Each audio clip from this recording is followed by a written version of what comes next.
যে সমস্ত সন্তানরা আমাদের দেশে পেপার খুললে দেখে রেমিটেন্স, বিদেশি টাকায় আমাদের দেশটা নির্ভরশীল, বিদেশি টাকা পাইয়া আমরা খুব গর্ববোধ করছি। বিদেশিরা আমাদের দেশে কোটি কোটি ডলার পাঠায়, কি ঠিক না ঠিক বলেন? এখানে যদি একটা ছোট্ট কথা বলি, আপনারা চিন্তা করবেন যে এই কথা তো কি হলো, কথা অথচ বাস্তব, হাদিস বুখারীর অস্বীকার করার জন্য নাই। সেটা হলো, আপনি তো আপনার ছেলে নাতিকে বিদেশে পাঠাই দিলেন, সে বিদেশে উপার্জন করে আনছে, আপনি খুশি, বাড়িতে বিল্ডিং হচ্ছে, সব কিছু হচ্ছে। তাকে যে বিবাহ শাদী করাইয়া বিদেশে পাঠাইলেন, সে কতদিন পরে দেশে আসে? কতদিন পরে আসে? 2 বছর, 3 বছর, 5 বছর, এমনকি 10 বছরও আসে না। এই 10 বছর পর্যন্ত সে সেখানে থাকে, তার পরিবার বিবি কোথায়? বিবি বাংলাদেশ। হুজুর যে বলে গেলেন যে মোবাইলের কারণে অনেক সময় অনেকের বউ চলে যায়, আরেকজনের পরকীয় প্রেমে পৌঁছে যায়, এটা শুধু কেবল মোবাইলের দোষ দিলে চলবে না। আপনার শরীয়তের সাথেই তো আমরা মানতেছি না, শরীয়তের হুকুম পালন করতেছি না। সেটা হলো, শরীয়ত বলতেছে একজন মহিলাকে কমপক্ষে 4 মাস 10 দিন এতটুক পর্যন্ত তাকে সময় দেওয়া, এর বাহিরে স্বামী তার থেকে দূরে থাকলে তাড়াতাড়ি তাকে স্বামী পাশে নিয়ে আসা। হযরতে ওমরে ফারুক রাদিয়াল্লাহু তাআলা আনহু, তিনি রাত্রে ছদ্মবেশে ঘুরতেন বিভিন্ন জায়গায়। তো তিনি একটা ঘরের পাশে দিয়ে যাচ্ছেন, সেই ঘরের পাশে দিয়ে যাওয়ার পরে একজন মহিলা আরবিতে একটা দুঃখ ছন্দ বলতেছে, তার স্বামী নাই। ওনারা দুইজন কি কথা বলে আপনারা?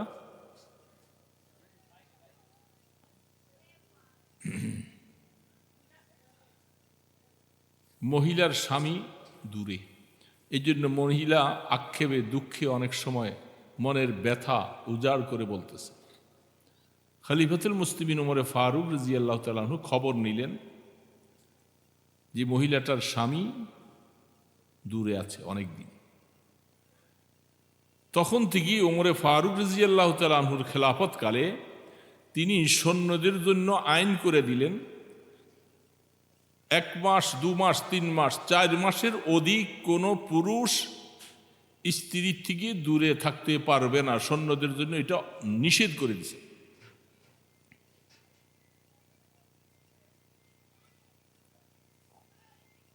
এবং এখানে অনেক কথা আছে, আমি সেদিক বলতে গেলে অন্য আলোচনা ছুটে যাবে।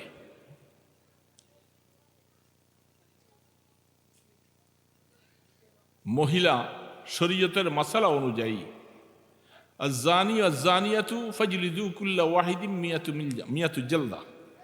সেখানে এই আয়াতের তাফসীর দেখলে বোঝা যাবে, আল্লাহ সুবহানাহু ওয়া তাআলা জেনাকারিনী মহিলার কথা আগে বলছে। জেনাকারিনী মহিলা, জেনাকারী পুরুষ, তো জেনার ব্যাপারে মহিলার কথাটা আগে আনছে। আর চোরের মধ্যে চোরের শাস্তির ব্যাপারে আল্লাহ পাক বলছেন ওয়াস-সারিকু ওয়াস-সারিকাতু, চোর পুরুষ, চোর মহিলা। কোরআনের আয়াতের মধ্যে সিরিয়ালটা দেখেন, চোরের ব্যাপারে পুরুষের কথা আগে বলছেন, আর জেনার ব্যাপারে মহিলার কথা আগে বলছেন। জেনার ব্যাপারে মহিলার কথা আগে বলছেন কেন? সেখানে বিশাল অনেক কথা আছে। মহিলারা শর্মিন্দা থাকে বেশি, তাদের মধ্যে খায়েশাত যে আছে সেটাকে সে দমন করে রাখবার মতো 4 মাস সময় পর্যন্ত সেটাকে কন্ট্রোল করে থাকতে পারে। তারপরেও যে মহিলাটা নিজের লজ্জা শরম সব কিছুকে ছেড়ে দিয়া সে জেনার মধ্যে চলে যায়, এই জন্য তাকে শাস্তি আগে দিতে হবে। মহিলাদের শরম পুরুষ থেকে বেশি, পুরুষের শরমটা কম মহিলার তুলনায়। মহিলা হায়া শরম বেশি রাখে। সেই হায়া শরমকে ত্যাগ করে যখন সে জেনার মধ্যে চলে গেল, তাহলে তাকে শাস্তিটা আগে দেওয়া দরকার। সে কেন জেনার মধ্যে আগে গেল? এবং শরীয়তের মাসালা, একজন মহিলার স্বামী মারা গেলে তাকে বিবাহ শাদী বন্ধ হইয়া থাকতে হয়। শরীয়তের মাসালা কতদিন বাবা বলেন তো? কারেন্ট গেছে গা, ইন্না লিল্লাহি ওয়া ইন্না ইলাইহি। শরীয়তের মাসালা, কোরআনের মাসালা হলো 4 মাস 10 দিন পর্যন্ত এই মহিলা ভালো সুন্দর কাপড়, স্বর্ণ অলঙ্কার আদি এগুলি পড়তে পারবে না, স্বামীর শোক পালন করবে। শরীয়তের মাসালা হলো 4 মাস। বলেন না কয় মাস? এই মাসালা জানা আছে তো? স্বামী মারা গেলে এই মহিলাকে ইদ্যত পালন করতে হয় কোরআনের ভাষায় 4 মাস 10 দিন। অনেক মহিলারা মাসালা জানে না, পুরুষরাও মাসালা জানে না। মহিলা এখনো কানের মধ্যে তার অলঙ্কার আছে, হাতে স্বর্ণের চুড়ি আছে, সে সৌন্দর্য পোশাক পরে পরে চলে। শরীয়তের মাসালা বলে তোমার জন্য এটা নাজায়েজ। তোমার স্বামী মারা যাওয়ার পরে 4 মাস 10 দিন পর্যন্ত তোমাকে শোক পালন করতে হবে। তুমি স্বর্ণ অলঙ্কার আদি এগুলি সব খুলে ফেলতে হবে। স্বামীর শোক পালন করে তোমাকে 4 মাস 10 দিন অতিবাহিত করতে হবে। মাসালাটা বুঝছেন তো? এখন আমাদের সমাজে এটা চালু আছে না নাকি? সর্ব জায়গায় চালু নাই, কারণ এই মাসালাটা, কোরআনের মাসালাটা আলোচনা আসে না। তো আল্লাহ রাব্বুল আলামিন বলছেন, একজন পুরুষ, তার জন্য শরীয়তের মাসালা হলো সে 1 মাস পর্যন্ত স্ত্রীর থেকে দূরে থাকার হুকুম। 1 মাসের ভিতরে তাকে স্ত্রীর সাথে তার মেলামেশা হওয়ার জরুরি। এই জন্য শরীয়তের মাসালা বলছে মেয়েরা যেহেতু 4 মাস 10 দিন পর্যন্ত থাকতে পারে, তার জন্য শরীয়তের মাসালা বলে, এই জন্য বলতেছেন ফানকিহু মা তাবা লাকুম মিনান নিসাই মাসনা ওয়া সুলাসা ওয়া রুবা। এই জন্য শরীয়তে পুরুষের জন্য 4 জন পরিবার বিবাহ করা হালাল। আলহামদুলিল্লাহ। এগুলি অনেক অনেক কথা, এগুলি বলতে সময়ের কথা। এই জন্য একজন পুরুষের জন্য স্ত্রীর থেকে দূরে থাকার শরীয়তের মাসালা হলো 1 মাস। 1 মাস পরে সে স্ত্রীর কাছে যাওয়া তার জন্য জরুরি। এখন বাবা, আমরা আমাদের সন্তানগুলি স্ত্রী রাইখা সে 2 বছর 3 বছর 4 বছর এমনকি 10 বছর পর্যন্ত বাহিরে পড়ে আসে। তো এই মহিলা সে পরকীয় নারী, পরকীয় প্রেমে জড়াবে না, সে জিনা করবে না, এটা আপনি কিভাবে সাক্ষী দিতে পারেন? মহিলা তো বাস্তবেই, সে যেহেতু আপনি শরীয়তের হুকুম লঙ্ঘন করেছেন, সে তো জিনার মধ্যে জড়াই যাবে। তার হক নষ্ট করতেছেন কেন? কে রে বাবা বলেন?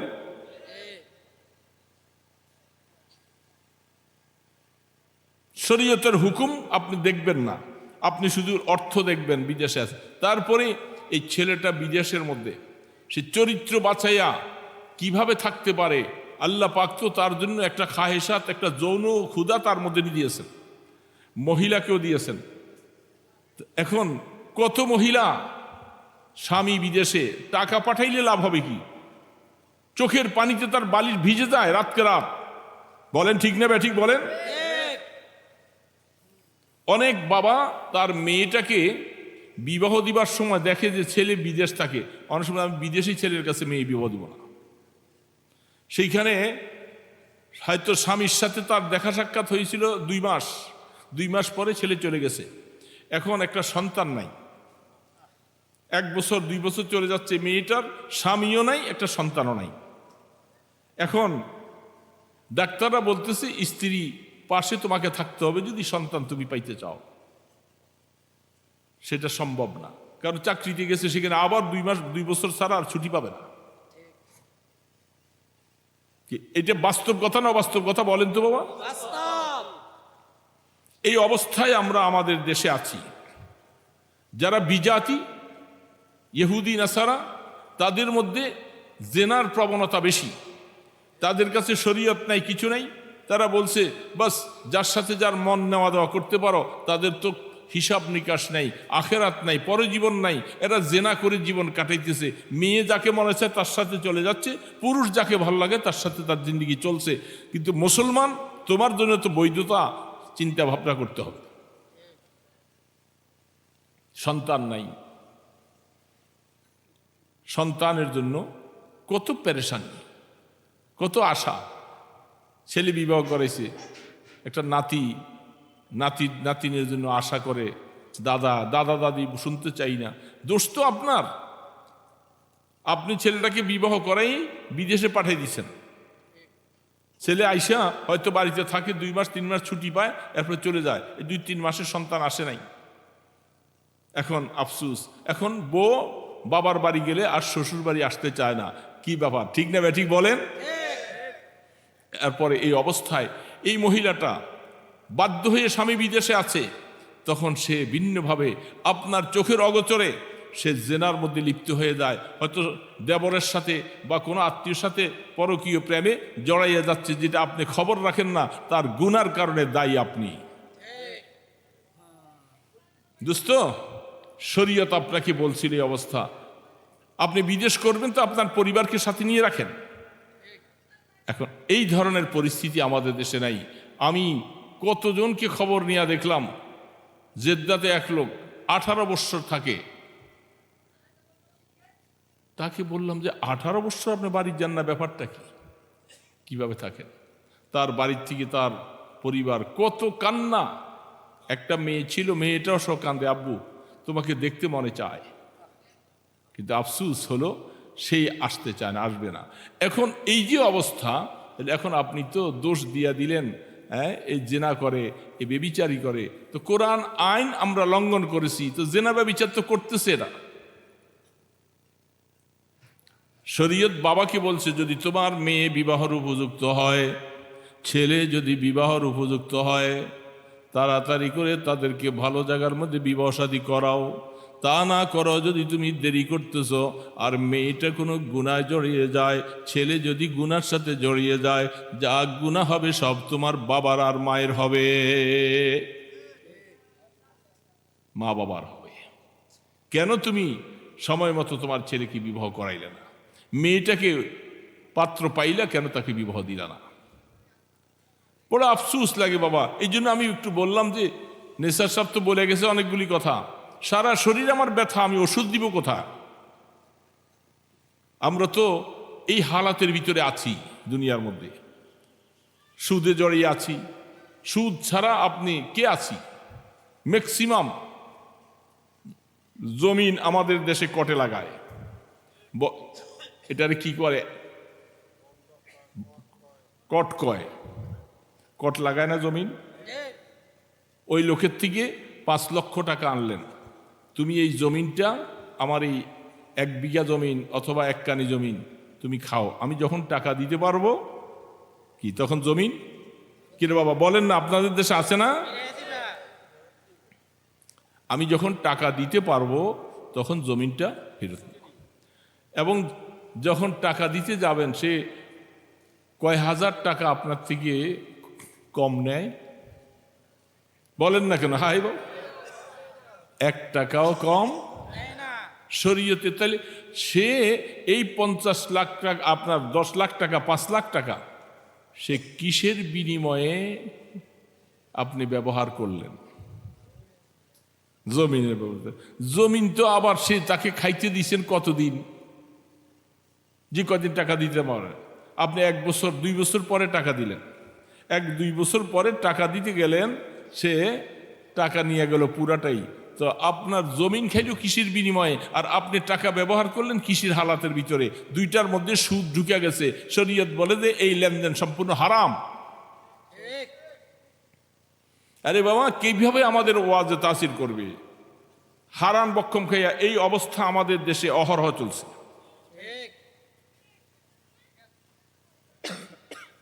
আমরা তো বেশি দূরের না, যদিও নারায়ণগঞ্জ থেকে আসি, আমরা আপনাদের চাঁদপুর জেলার মানুষ।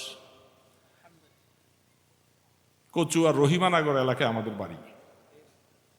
সেইখানে আমরা তো আমাদের দেশে অবস্থা বুঝি, এই জমিনের কর দেওয়া 1 টাকাও কম নিবে না। 1 টাকাও যখন কম নিবে না, আপনি জমিন খাইলেন 1 বছর, কৃষির বিনিময়ে খাইলেন, টাকা তো আপনি পুরে নিয়ে গেলেন, টাকা তো পুরে নিয়ে গেলেন, তো 1টা বছর জমিন খাইলেন, জমিনটা কৃষির বিনিময়ে খাইলেন। সম্পূর্ণ শরীয়তে এই ধরনের পন্থা নাজায়েজ। বৎসরে হিসাবে 3 বছর একটা কর্তন যাইতে হবে। সামাজিক হিসাবে সিস্টেমে এই 1 বছরে এতটুকু জমিন আমি খাইলে আমার থেকে 2000 টাকা বা 1000 টাকা 3000 টাকা কর্তন যাইতে হবে, তাহলে শরীয়তে হালাল হবে। তা না হলে আপনাদের উভয়জনের লেনদেনটা হারাম। কি রে বাবা, বাজারের মধ্যে ছোট ছোট দোকানে সব সুদি কাজ কারবার, ছোট ছোট মুদি দোকান দেয়, গ্রামীণ ব্যাংক, ক্যারিটাস, আশা, এই সমস্ত ছোট ছোট দোকানদারকে 5000 টাকা, মুরগির খামার করে 10,000 টাকা 20,000 টাকা দেয় কি দেয় না? মাসে মাসে এত টাকা সুদ দিতে হবে। মহিলারা পর্যন্ত এই ব্যবসায় জড়িয়ে গেছে। ঠিক না ব্যাঠিক বলেন? সুদের একটা টাকা নবী আলাইহিস সালাতু ওয়াস সালাম বলছেন, খুলে দেখেন বুখারী শরীফ, সুদের একটা টাকা যদি জেনে বুঝে কেউ খাইল, আপন মায়ের সাথে 70 বার জিনা করার সমপরিমাণ গুনাহ হবে।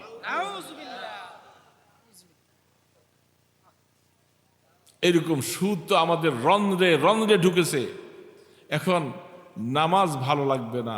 আল্লাহ রসুল বলতেছেন, আল্লাহ পাক বলতেছে, তোমার খাবার যদি হারাম হয়, তোমার পোশাক যদি হারাম হয়, তুমি যদি আল্লাহকে রব রব বলে ডাকতে থাকো, আল্লাহ বলে তোমার ডাক আমার আসমানে উঠবে না। মাতামাহু হারাম মালবাসাহু হারাম আন্না ইউস্তাজাবু দাওয়া, তোমার দাওয়া আসমানে উঠবে না। কারণ আমি আল্লাহ পাক, আমি তোমার পাক মুখের শুনতে চাই, তুমি পাক খেয়ে আমাকে ডাকবা, আমি সেটা শুনবো। এখন আমরা হারামের সাথে জড়িত আছি। এবং যে কোনো মানুষ ব্যাংকের থেকে লোন আই না। গতকাল একজন লোক আমাকে বলতেছে, তার ছোট ভাই, হুজুর আমি ছোট্ট একটা হোটেল দিয়া চলি কোনো রকম, আলহামদুলিল্লাহ বাবাকে নিয়ে আছি, শান্তিতে আছি।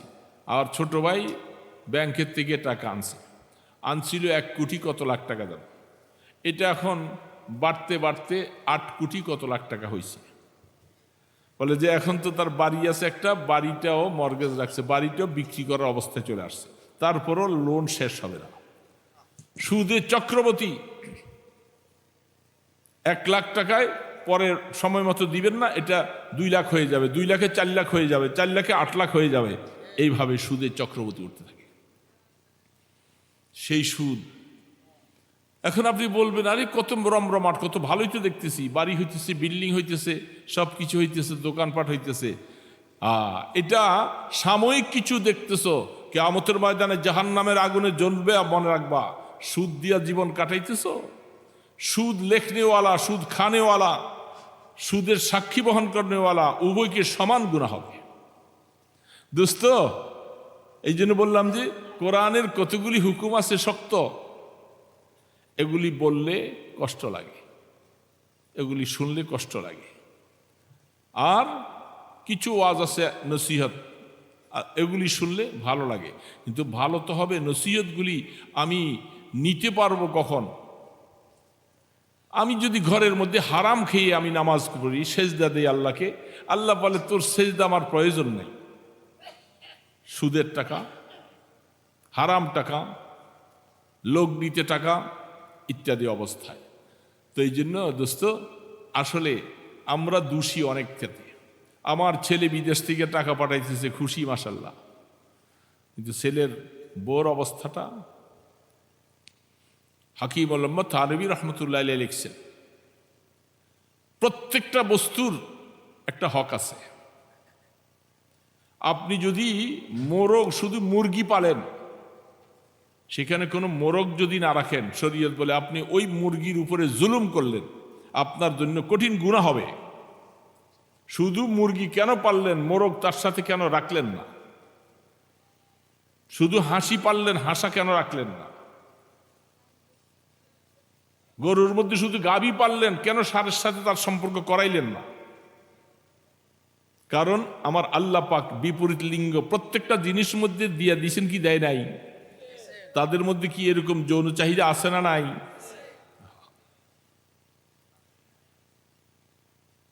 মুসলমান শুধু কেবল নামাজ পড়ার নামই দিন নয়, শুধু জিকির করার নাম দিন নয়, দিন তো হলো পূর্ণাঙ্গ জীবন ব্যবস্থা, সব কিছুকে পালন করতে হবে।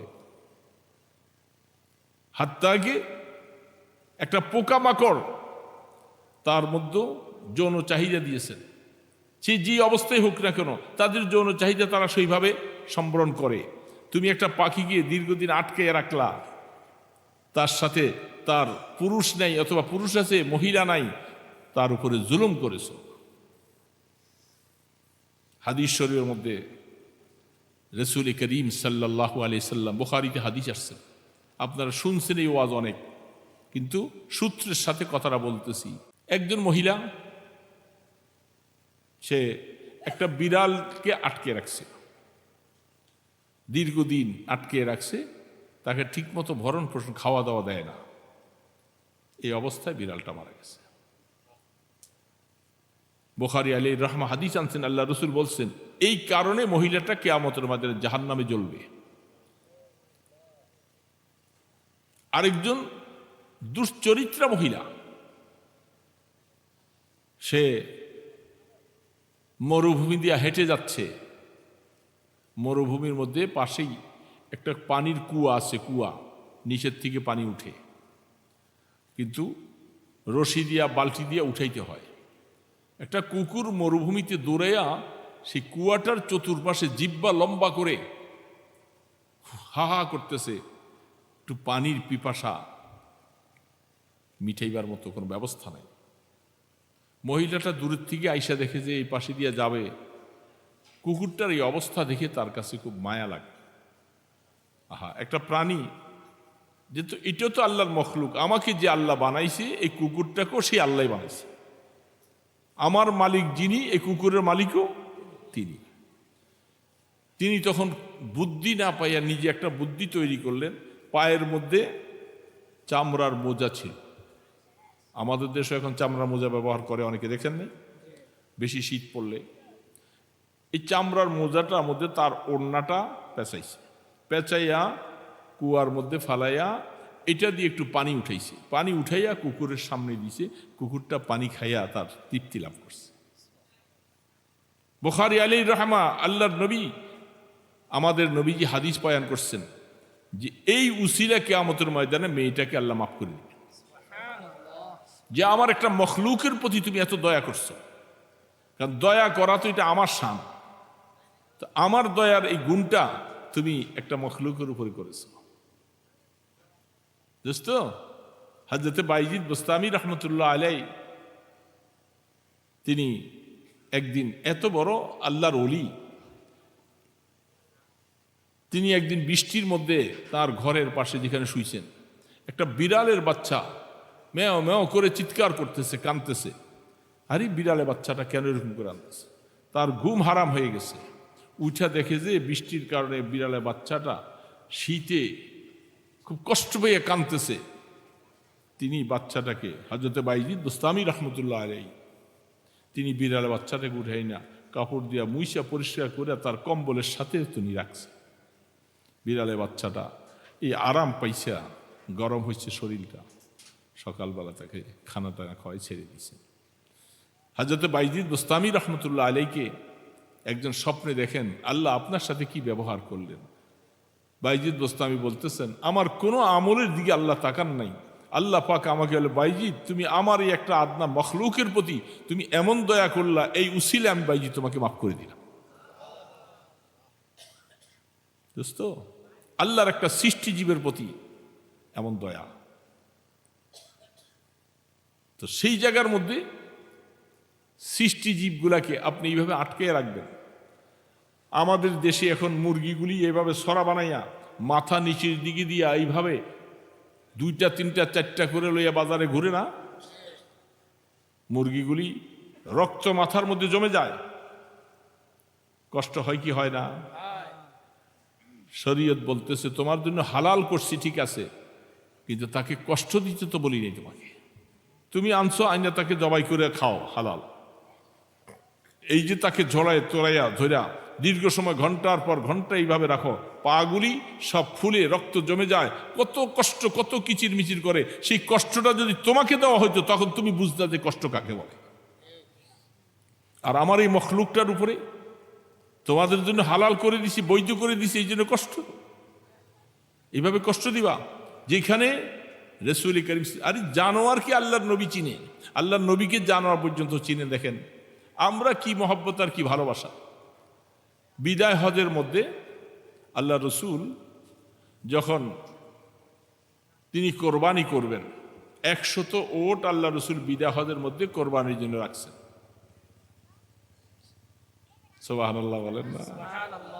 100 ওট আল্লাহ রসুল জীবনে হজ একবারই করছেন, যার জন্য আল্লাহ বাইতুল্লাহ বানাইলেন সবকিছু, যে বাইতুল্লাহর ঘরের পাশে জীবন কাটাই দিলেন। নবুয়তের 23 বৎসরের মধ্যে 13 বৎসর থাকলেন মক্কায়, তারপরে হজ ফরজ হলো। মক্কির জীবন থেকে পার হইয়া মাদানী জিন্দিগিতে 10 বছরের ভিতরে রসুল হজ একবার করেছে। এই হজের পরে তিনি 100 ওট কোরবানি করার জন্য সিদ্ধান্ত নিয়ে 100 ওট তৈয়ার রাখছে। এখন প্রত্যেকটা ওটের পায়ের মধ্যে একটু রশি লাগাইয়া 100 ওটকে এইভাবে সারিবদ্ধ করে দাঁড় করাইছে। যেই না মাত্র আল্লাহ রসুল ছুরিটা হাতে নিছেন, কোরবানি করবেন, এই ওটগুলি কাকে কাকে ডিঙ্গাইয়া রসুলের ছুরির কাছে, সে নিজে আগে রসুলের ছুরিটা তার শরীরে লাগাবার জন্য ওটটা পাগল পাড়া হইতেছে। এমন করতেছে কেন?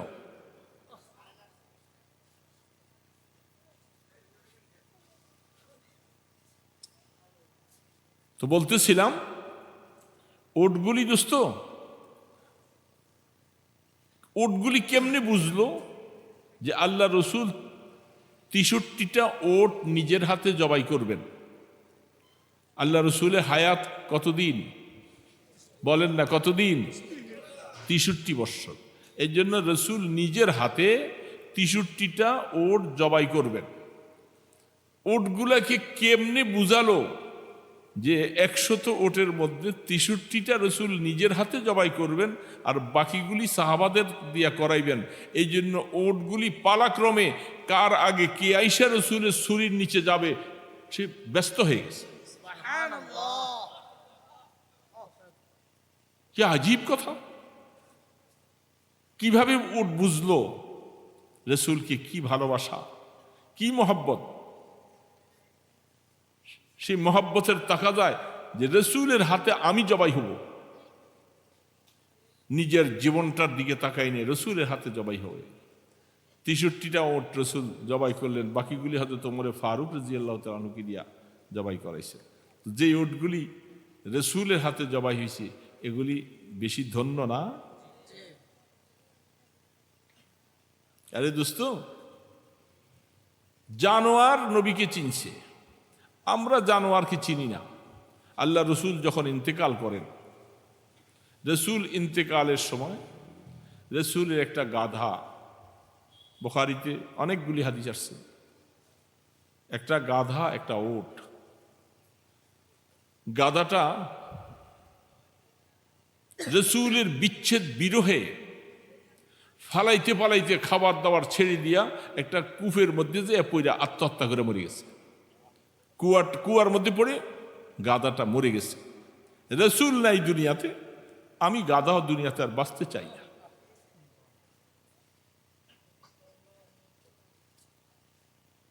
ওটটা খাবার পানি ছেড়ে দিছে, খাবার তার সামনে পানি নিতেছে, ওর চোখগুলি বেয়ে বেয়ে পানি পড়তেছে, কান্নার পানি পড়তেছে। ওট খায় নাই, না খাইয়া খাইয়া ওটটা এই অবস্থায় মারা গেছে। কিরে বাবা, জানোয়ার কেমন ভাবে আল্লাহ রসুলকে ভালোবাসছে! জানোয়ার, তার মধ্যে কি অনুভূতি নাই? নাই অনুভূতি?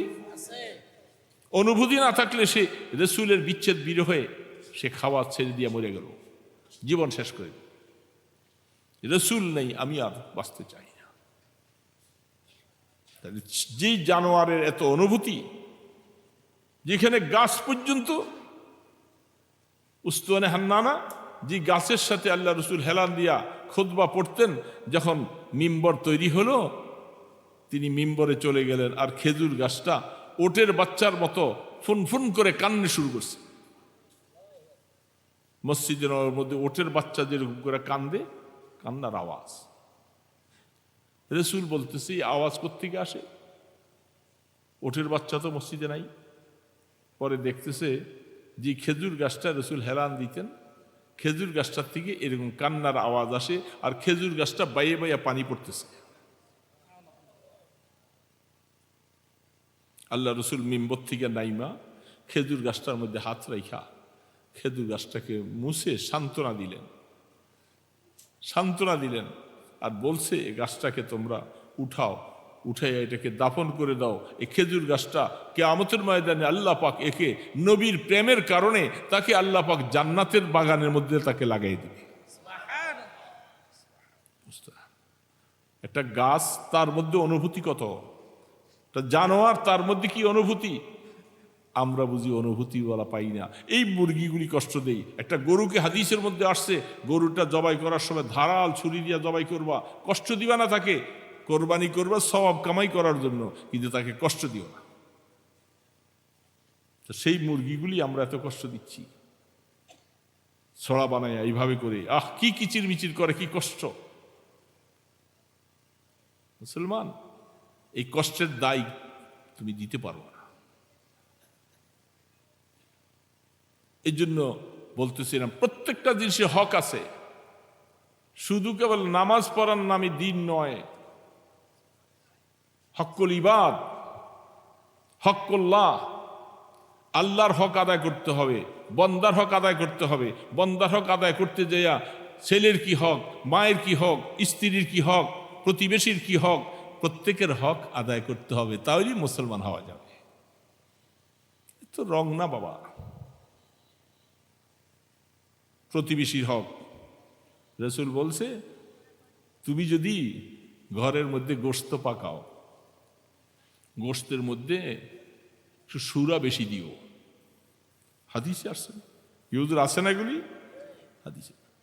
কারণ তাকে গোশত যদি তোমার প্রতিবেশীকে দিতে নাও পারো, তাহলে কমপক্ষে তারা একটু সুরা হইলেও দিও তোমার প্রতিবেশী। রসুল করিম সাল্লাল্লাহু আলাইহি সাল্লাম ইরশাদ ফরমান, আমার কাছে জিবরিল আলাইহিস সালাম আসছেন 24,000 বার। সুবহানাল্লাহ বলবেন না মুসলমান? কোন নবীর কাছে আসে 2 বার, 3 বার, 10 বার, 15 বার, আর আপনার আমার নবীজির কাছে আসছে 24,000 বার। রসুল বলতেছেন যতবার জিবরিল আসছে প্রত্যেকটা বার আমাকে যাইবার সময় প্রতিবেশীর হক সম্পর্কে আমাকে বলে যায়। প্রত্যেকটা বার আমি আশ্চর্য হয়ে গেলাম, প্রত্যেকটা বার প্রতিবেশীর হক সম্পর্কে আমাকে বলে।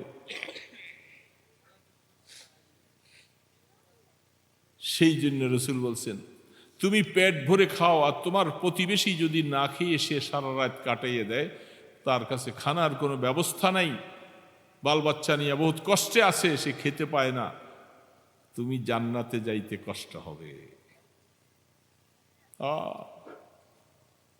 প্রতিবেশী, হাত্তা কি রসুল্লাহর প্রতিবেশী তো যদি তোমার গায়রে মুসলিমও হয়, তবু প্রতিবেশীর একটা হক আছে তোমার উপরে। ওয়াবিল জারি জিল কুরবা ওয়াল জারি জিল জুনুব, কোরআনে আল্লাহ সুবহানাহু ওয়া তাআলা বলছেন। আমি তো আয়াত পড়তেছি না, শুধু আপনার কথাগুলি বলতেছি। কোরআন বলছে হাত্তাকে যদি তুমি একটা রিকশায় উঠছো, গাড়িতে উঠছো, 2টা সিট, তুমি আগে উঠছো, তুমি যে পরে উঠছো, তো তুমি সিট তো 2 জনের সমান, পয়সা সমান না, সিটও তো সমান। তুমি আগে যে একবারে সারাইয়া বেশি করে বসে রইলা, পরেওয়ালা যে বসতে জায়গা পায় না, তার যদি বলে যে ভাই একটু চাপেন না, আর চাপা যাবে না, পারলে বসে উঠে যান, কি গরম হয়ে যায়।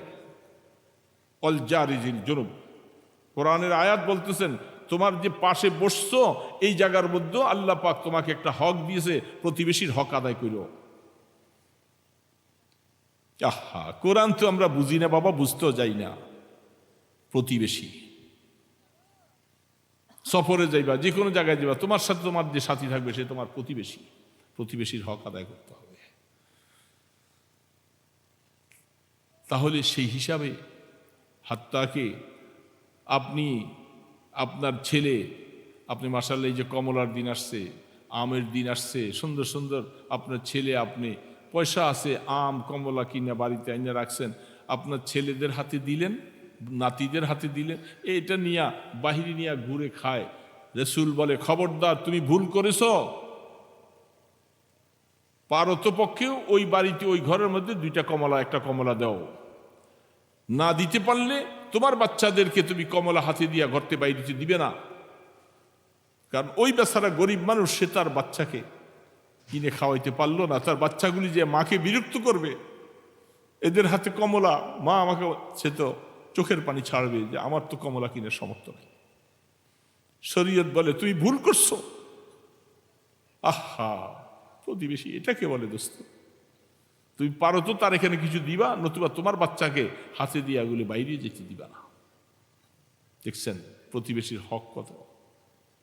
আজ সেই প্রতিবেশীর সাথে আমাদের দ্বন্দ্ব, আমাদের মারামারি, কাটাকাটি, একজনের চেহারা আরেকজনে দেখতেও পারি না, ঠিক না?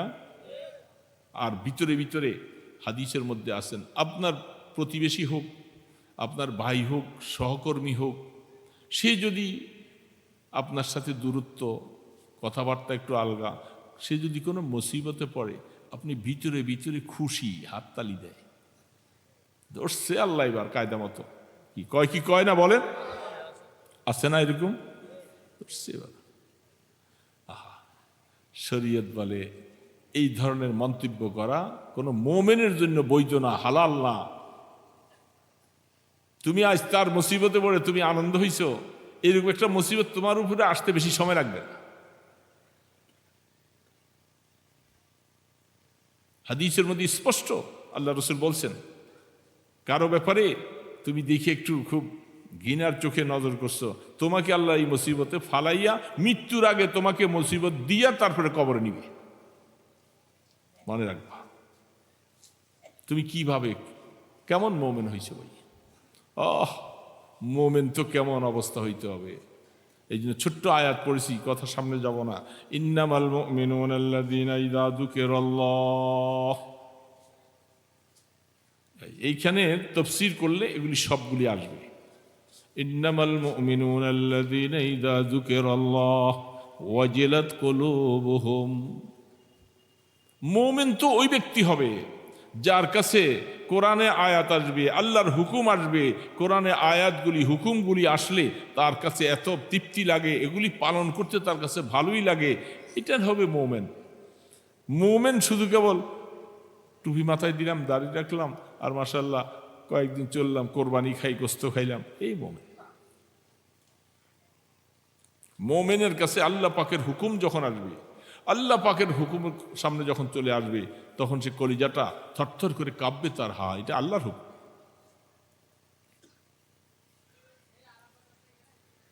ইয়ে মাওলা কা কালাম হায়, ইয়ে মাওলা কা কালাম হায়।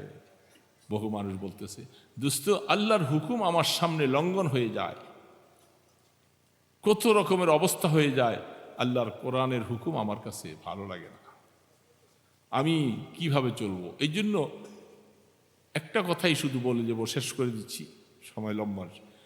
শীত উপরে কাল ঠান্ডা বেশি লাগে নাকি নিচেও ঠান্ডা লাগে বুঝি না, আমার বুকটার মধ্যে ঠান্ডা লেগে যেতেছে। কালকেও প্রোগ্রাম করছিলাম, সেই ওই কচুয়ার উত্তরে কি জানি নাগদানা কি জানি আছে, হাই ঠান্ডা, এত ঠান্ডা পড়ছে, আমি আর স্টেজে বসতে পারতেছিলাম না, কঠিন অবস্থা, কুয়াশা, ঠান্ডা। কিন্তু শহরে কোনো ঠান্ডা নেই, সেখানে বাতি বেশি, বিল্ডিং বেশি, বাতাস ঢুকে না। তো দোস্ত আল্লাহ রাব্বুল আলামিনের জন্য মায়া হবে, মানে আল্লাহর হুকুমকে যারা ভালোবাসবে তাদের কাছে আল্লাহর হুকুমের মায়া বেশি আছে। আল্লাহর হুকুম পালন করলো না, আল্লাহ পাকের হুকুম মতো জীবন কাটাইলাম না, আলা কুল্লুকুম রাইন ওয়া কুল্লুকুম মাসউলুন আন রাইয়াতিহি। প্রত্যেকটা বাড়িওয়ালা, ঘরওয়ালা, তার ছেলে, তার মেয়ে, তার পুত্রবধূ, এরা আমল করলো না, এরা নামাজ পড়লো না, সহি রাস্তায় চললো না, হালাল কামাই করলো না, বাবা এগুলি সব দেখে দেখে সন্তুষ্ট। কিয়ামতের ময়দানে বাবাকে আল্লাহর কাছে কঠিন শাস্তি পাইতে হবে। বাবা, তুমি তো মসজিদে আসলা, ছেলে তো টাকা কামাই করে, বিদেশ থেকে আইসে, বাড়িতে আসছে, ছেলে তো ফজর নামাজ পড়ে না, বাবা ডাক দিতেও সাহস পায় না। ছেলে আসছে, কামাই করে আইসে, আবার বেশি কিছু বললে যদি রাগ করে। এরকম আসি না আমরা বাবারা? এই ছেলেকে ডাক দেই কেমনে? ছেলে তো বেশি রাগারাগি করলে যদি টাকা পয়সা দেওয়া বন্ধ করে দেয়, রাগ করে যদি বোর লিয়ে চলে যায় সে ঢাকাতে। এরকম অনেক বাবা আছে, ছেলেদের কাছে নিজেদেরকে বাইন্দা দিছে। আল্লাহ রসুল বলছেন, কিয়ামতের ময়দানে, কিয়ামতের আগে তোমাদের কাছে এরকম অবস্থা আসবে যে তোমাদের মেয়েরা, ছেলেরা মা বাবাকে বাদী দাসীর মতো মনে করবে, চাকরের মতো ব্যবহার করবে তাদের সাথে। এটা কিয়ামতের আলামত। হক কথাটাও বাবা বলতে পারবে না, বললে বাবাকে খুব চোখ রাঙ্গা করে কথা বলবে। করে কি করে না? বাবা ভয়ে ভয়ে থাকে, বলতে পারে না কিছু। কি আশ্চর্য কথা! ভয়ে থাকে। এই জন্য মুসলমান আমাকে, যে যত জায়গায় যাই নামাজই পাওয়া যায় না, নামাজই পাওয়া যায় না। নামাজ শেষ, রোজা রাখে না, দিন মতো চলে না। এদের উপরে, এদের কাছে যত ওয়াজই করবো না কেন, কি হবে ওয়াজ? ওয়াজ তো নিতে চায় না। এই বুড়া বুড়াদের কিছু আছে, আমরা এই যেগুলি বুড়া হয়ে গেছে, এরা তো জুয়ানি শেষ করে এখন বার্ধক্যে পড়ছে, এখন শরীরে জুয়ানি নাই, শক্তি নাই, কিছু নাই। উনি এখন চিন্তা করে কবরের ডাক কখন আসবে যাব। বাবা, কবরের ডাক কখন আসবে যাব তো, কিন্তু কবরের ব্যাপারটা কি, কবরের সামানটা কিনেছি। পরের হক যদি থাকে, এটা তওবার দ্বারা মাফ হবে না। কারো হক নষ্ট করছেন, কোন দিক দিয়া? জমিন চাষ করতে যাইয়া, ক্ষেতের আইল ধাক্কা দিয়া, অথবা যে কোনো প্রকারে, যে কোনো ভাবে হোক, যদি কারো হক যদি নষ্ট করে থাকি, বাবা আল্লাহ রসুল বলছেন, কবরে আসার আগে হকের মোয়ামেলা শেষ করে আইসো। এইখানে আমি রসুলও সুপারিশ করবো না এই ব্যাপারে, আল্লাহ পাকও এটা মাফ করবেন না। আল্লাহ পাক বলে, আমারটা আমি দেখব, বন্দার হকের ব্যাপারে আমি হস্তক্ষেপ করব না। কাহারও গীবত করছেন, কাউকে গালি দিছেন, কারো অন্যায়ভাবে তার কিছু আত্মসাৎ নষ্ট করেছেন। এই জন্য অনেক সময় যারা অনেক বড়, দেখেন আমাদের মুরব্বীদের মধ্যে হাজি এমদাদুল্লাহ মহাজের মক্কি রহমতুল্লাহ একটা কথা মনে পড়লো, একটু বলেই শেষ করে দিচ্ছি। তিনি বাজারে গেছেন, আগের জমানায় ওই দেশে, আরব দেশে, আমাদের দেশেও আগে শুধু ভাঙ্গারি পয়সাগুলি ছিল, টাকা ছিল না। এই খুঁতির মধ্যে কতগুলি পয়সা নিয়ে বাজার করতে গেছে। বাজার করতে যাওয়ার পরে দুই একটা দোকানে বাজার করছে, চোরা হুজুরের ব্যাগের পিছনে পড়ছে, একটু ভিড় পড়ছে, ব্যাগটা টান দিয়ে হাত থেকে নিয়ে গেছে, ব্যাগ টান দিয়া চোরে নিয়ে গেছে। হাজি শাহুজুর রহমতুল্লাহ আলাই উনি ইন্নালিল্লাহ পড়ছেন, পড়ে আর টাকা পয়সা এখন নাই, বাজার তো যা হয়েছে হয়েছে। উনি এই টাকাগুলি যে চোরা নিছে, হুজুর বলতেছে, ও তো কিয়ামতের ময়দানে ধরা খেয়ে যাবে, আল্লাহর সামনে তো সে পাকড়াও হয়ে যাবে। বলে যে, যা, এই যেই টাকা থৈলার মধ্যে ছিল, এটি আমি তোর জন্য হাদিয়া হিসাবে নিয়ত করে দিলাম। বুঝেন নাই ব্যাপারটা? চোরে জানেও না, কিছু না, হুজুর দেখছে যে এই লোকটা ধরা পড়ে যাবে কিয়ামত। দুনিয়াতে তোর টাকা ক্ষমতা ছিল, নিয়ে গেছে টান দিয়া, এই টাকাটা ওর জন্য আমি হালাল করে দিছি, যা চোরা তো আর জানে না, চোরা যে টাকা থইলা নিছে ওইখানে দাঁড়ায় রয়েছে। মানুষ সব চলে যেতেছে, আস্তে আস্তে যেতেছে। হ্যাঁ, চোরার একটা কদমও আর কোনো দিকে দেওয়ার মতো ক্ষমতা নাই।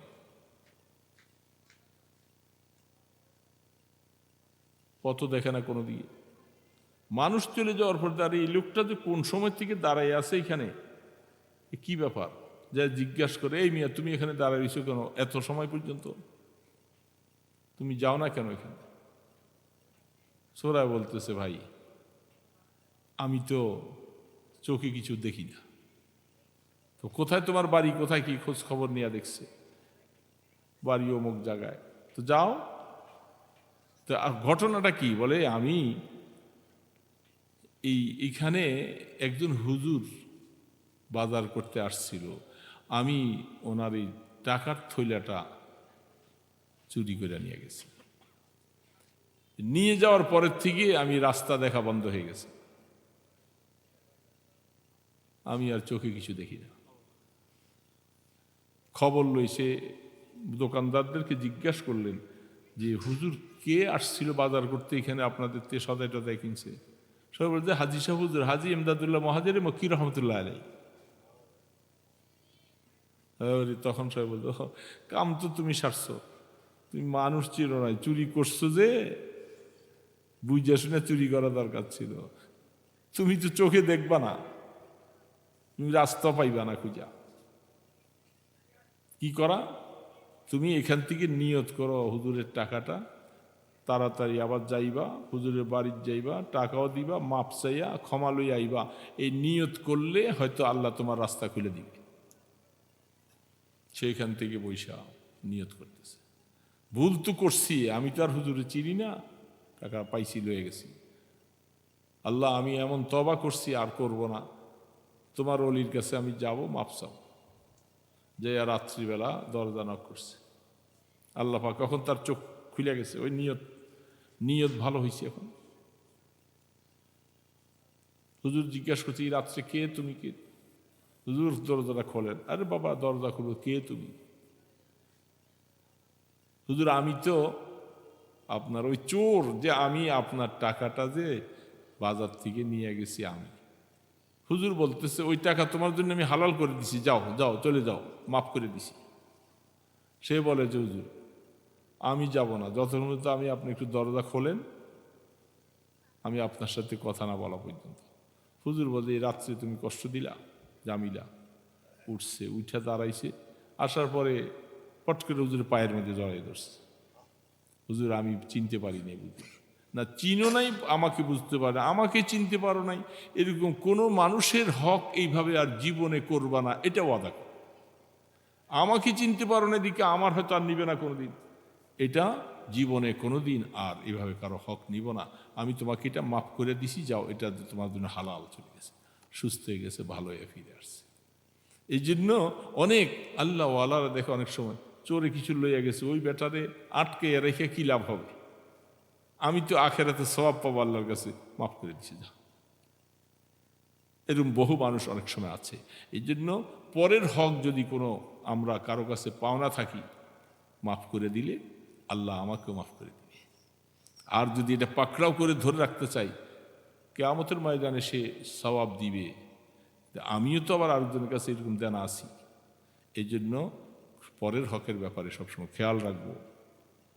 পরের হক যেই কোনোভাবে হোক, গীবত করছি, গালিগালাজ করছি, আল্লাহ রসুল বলছেন, উম্মত এগুলি মুআমেলা শেষ কইরা কবরে আইসো, নতুবা কিয়ামতের ময়দানে যা কিছু করছো সব দিয়া দিতে হবে। এটা কঠিন মাসালা। এই জন্য দোস্ত, আমি অন্যদিকে ওয়াজে গেলাম না, এই কথাগুলি বললাম যে আমাদেরকে প্রতিবেশীর হক আদায় করতে হবে।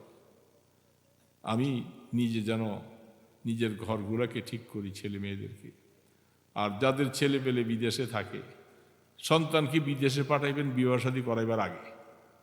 বিবাহ শাদী করুক, 2-4 বছর বিবাহ শাদী করে আসুক, আর দুনিয়াদারি করে আসুক, আসার পরিবার। এরপরে যারা বিবাহ শাদী করছো, এরা বউ বেটি ফালাই থিয়ে বিদেশে পড়ে থাকবা। আগের দিনে শুধু কেবল তবলিগোলাদেরকে গাইলিত, হ্যাঁ তবলিগোলা 3 চিল্লা জায়গায় এরা বউ বেটি ফালাই ফিয়া দিয়া, কে বলছে এ করে এই তবলিগ করতে জায়েজ কিনা? তোমাদের জন্য জায়েজ, তবলিগ লাগলে জায়েজ না। হ্যাঁ, তুমি যে 5 বছর 7 বছর ধরে থাকো বউ বেটি ফালাইয়া, এটা জায়েজ? হ্যাঁ, এটা জায়েজ নাই দোস্ত, জায়েজ নাই। যেন বোঝার জন্য আমরা চেষ্টা করব। আল্লাহ সুবহানাহু ওয়া তাআলা এই ছুটাফাটা কিছু কথা আমাদেরকে আমল করার তৌফিক দান করেন। জিন্দিগি তো গড়াইতে হবে বাবা, চলেই যাবো দুনিয়ার থেকে। এই জন্য আখেরাতের কিছু সামান নিয়ে যাওয়া দরকার, নতুবা তো সেই দিন কী হবে জানি না, কী মামলা হবে আল্লাহর কাছে। আল্লাহ পাক আমাদেরকে এই ছোটোখাটো কথাগুলি সংশোধন হয়ে আল্লাহর কাছে খাঁটি তওবা করে কবরে যাওয়ার তৌফিক দান করে।